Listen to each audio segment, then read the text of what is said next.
Well, back to our breaking news now, and I can say we go back to Captain Rusty Aimer, who's in San Clemente for us. We lost you just before that report from Neville Lazarus, so thank you for coming back to us. You were talking about how significant this find is. Just elaborate more on that for us, if you would.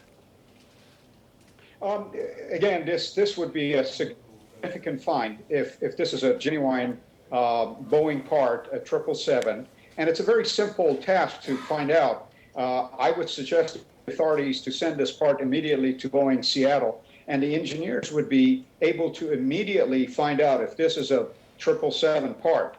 And once we decipher that this is a 777 part, then we know it has to belong to MH370 because there has not been another crash of a 777 in that area. And this looks like a pretty sizable piece of an aircraft. So if it isn't a Boeing 777, if it isn't MH370, it begs the question, surely someone would have noticed a bit of plane this size in a crash or, fallen off a plane or whatever it is. Is that not the case? Yes. If they find out that this definitely belongs to a 777 or part of the trailing edge of a 777, as you can see this, these are the trailing edge devices of the 777, then the forensic scientists could discover a lot of clues, come up with a lot of clues from that particular part.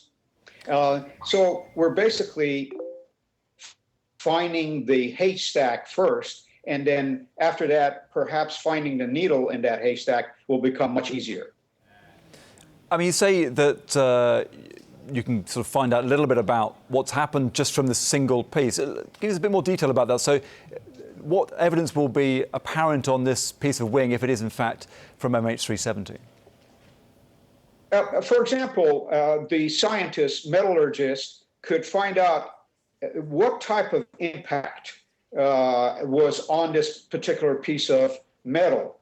Were there any residues on it?